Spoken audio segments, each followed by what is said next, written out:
Quand tu vois une femme et puis tu gardes son image dans ta tête et tu vas te masturber, même si tu ne l'as pas fait physiquement avec elle, dans ton esprit tu l'as fait réellement et Dieu le considère comme un adultère, comme un péché. C'est pourquoi mes frères et sœurs, même si on ne t'attrape pas dans le mal, ne vis pas dans le mal parce que Dieu sonde les pensées. Et chaque fois que tu te touches dans le mal, sache que tu pèches parce que ton corps, ta peau est à toi mêlée d'abord à Dieu et tu ne te donneras aucun plaisir si ce n'est dans la parole de Dieu. Alors regardez, cette décision draconienne que Dieu demande, couper la main droite, c'est dire quoi? Il faut un sacrifice, une décision profonde pour abandonner certains péchés. Et parmi ces péchés-là, c'est la masturbation. Vous savez, quelqu'un qui a une copine, qui a un copain, il abandonne plus facilement cela qu'un masturbateur. Parce que quand on te dit sépare-toi d'un copain, d'une copine, c'est une personne physique, tu peux dire ne me cherche plus, ne me cherche plus. Mais comment tu vas dire à ta main ne me cherche plus?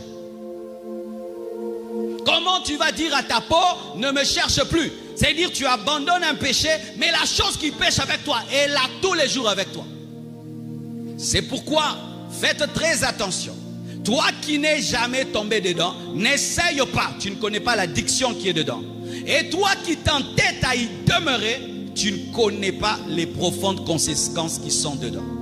Frères, sœurs, c'est pourquoi la Bible dit de couper. C'est-à-dire tu dois accepter la discipline de l'esprit. Et je vous assure mes frères et sœurs, pour s'en libérer, tu dois avoir une conversion authentique. Si tu as une conversion superficielle où on vient à l'église, on danse, tu seras toujours dedans. Toujours dedans. On a fait des statistiques, comme je l'ai dit en France, 80% disent se reconnaître dedans. 80, vous vous imaginez. Alors mes frères et sœurs, toutes les forteresses dans vos pensées qui vous y encouragent, vous disant non, Dieu comprend, ce n'est pas grave, tu l'as fait seul. Faites très attention à ces forteresses, elles vont vous faire rater l'enlèvement.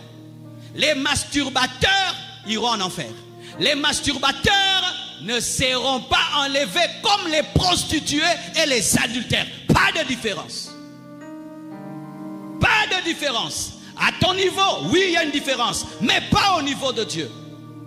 C'est pourquoi, frère, tu dois reconnaître que c'est un péché pour que Dieu t'en délivre. Mais si tu présentes des philosophies, Dieu dit, celui qui touchera mourra. Il y a des choses qu'on touche qui tuent.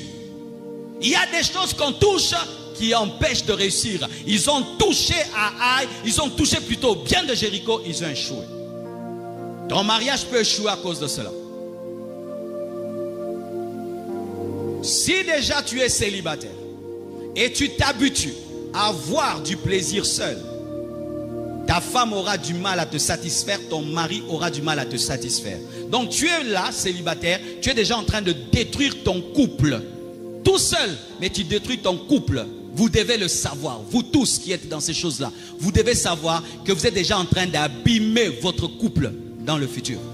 Et si tu es dans le mariage, tu le fais. Tu es en train de te séparer de ta femme, de te séparer de ton mari. Des femmes qui ont déjà attrapé leur mari, en train de le faire. Tu t'imagines, une femme, elle va se sentir comment? Comment elle va se sentir diminuée? Donc moi, je ne sers à rien. Il préfère sa main que moi. Tu imagines comment ça détruit ton couple. Et sachez que lorsque vous le faites, vous ouvrez une porte au monde des esprits mauvais. Parce que le diable rôde autour de nous cherchant qui dévorer. Et la masturbation est l'une des portes. Et quand tu te masturbes, voici ce que tu ne sais pas, c'est que tu libères ta force. Et les puissances des ténèbres la recueillent. C'est pourquoi quand tu te masturbes, imagine un démon autour de toi. Avec un gobelet. Ou avec un panier d'offrandes.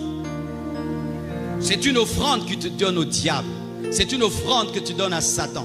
C'est une offrande que tu donnes à l'esprit de femme de nuit et de mari de nuit. Pourquoi? Parce que quand tu le fais, tu ouvres une porte à des pensées impures. Et ces pensées impures attirent des esprits impurs. C'est pourquoi souvent ceux qui sont dans la masturbation ont souvent aussi des femmes de nuit et des maris de nuit. Et quand maintenant tu as des femmes de nuit et des maris de nuit, ça va entrer dans ton couple, ça va amener le divorce, ça va amener la frigidité, ça va amener l'impuissance, ça va amener la stérilité. Et c'est comme ça que vous détruisez vos couples, rien qu'avec ce que vous appelez « ce n'est rien, je le fais seul ». Si Dieu, dans un séminaire comme celui-ci, ce jeune comme celui-ci, peut me demander d'insister sur ça, c'est qu'il y a beaucoup qui blessent son cœur en vivant dans ce péché-là.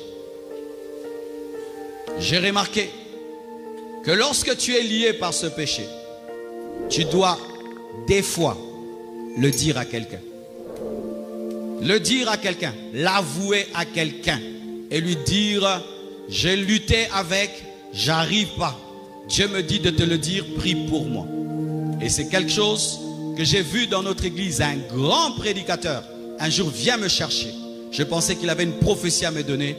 Il m'appelle, il me dit: Marcelo, je suis tombé dans tel péché. J'ai tout fait pour en sortir. Je me suis même oint d'huile d'olive, ça ne part pas. Quand je priais, Dieu m'a dit de te chercher, de te le dire. Et j'avais, je crois, 18 ans, 19 ans. J'étais un jeune à l'église. Lui, le prédicateur vraiment connu. Et il m'a cherché. Il a dit: Dieu me dit de te dire et que tu pries pour moi. Et il s'est agenouillé devant moi. J'avais même peur de toucher sa tête. Je ne pense même pas que j'ai pu toucher sa tête. J'ai fait une prière rapide parce que j'étais dérangé. Et il est parti. Et un jour, il passe à l'église. J'étais en train d'entonner les cantiques. Et il passait comme ça. Il m'a fait ça. C'était notre code entre nous deux. Et je ne le dirai jamais à personne. Je ne citerai son nom jamais. Parce que j'ai respecté cet homme de Dieu-là. Il n'a que faire de l'honneur. Il a besoin d'aller au ciel. Il n'a que faire du respect. Il a besoin d'aller au ciel. Oh, cher homme de Dieu. Vous savez, ce qui tue les hommes de Dieu, c'est le respect qu'on leur donne à l'église. L'honneur qu'on leur donne à l'église. Et ainsi, ils ne se confient à personne. Tu vas mourir. Même le médecin a son médecin. Même l'avocat a son avocat. Alléluia. Même le coiffeur a son coiffeur. Qui est ton coiffeur? Qui est ton avocat? Qui est ton médecin? Homme de Dieu. Beaucoup de mes fils, vous venez seulement me parler des versets bibliques. Mais vous n'avez pas que des versets bibliques comme question. Donnez-moi la main.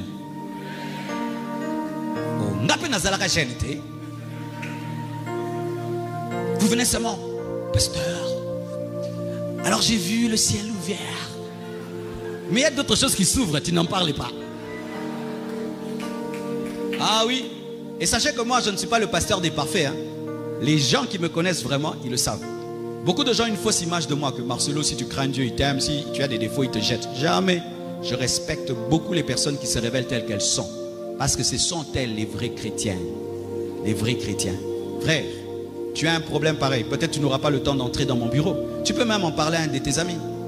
Tu lui dis: non frère, prie pour moi. Je me suis battu dans le secret, ça n'arrive pas. Ça ne part pas. Parce que certains péchés, pour te quitter, il faut que tu puisses humilier Satan qui veut que tu caches.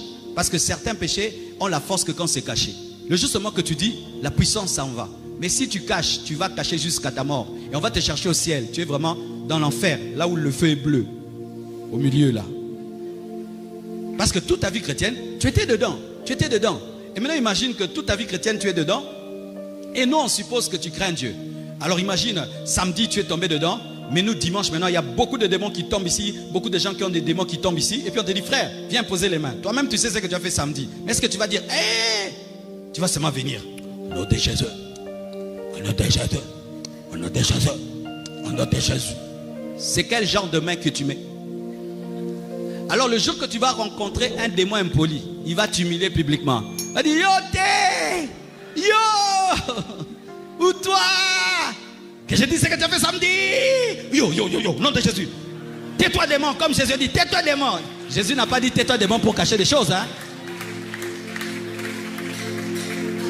Et aussi, tu es infecté et tu vas à l'hôpital, tu seras davantage infecté. C'est pourquoi les médecins se protègent eux-mêmes pour ne pas recevoir les microbes de leurs patients. Mais toi-même, tu as des choses et tu t'exposes. Tu vas recevoir d'autres microbes et des nouveaux démons qui vont entrer dans ta vie. Mes frères, ne jouez pas avec cela.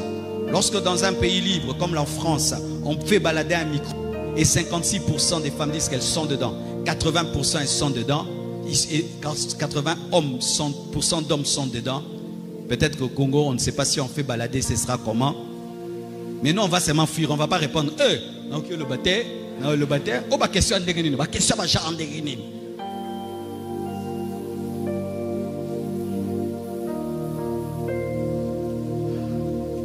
C'est pourquoi aujourd'hui, nous allons prier contre les femmes de nuit et les maris de nuit qui ont profité de ce péché.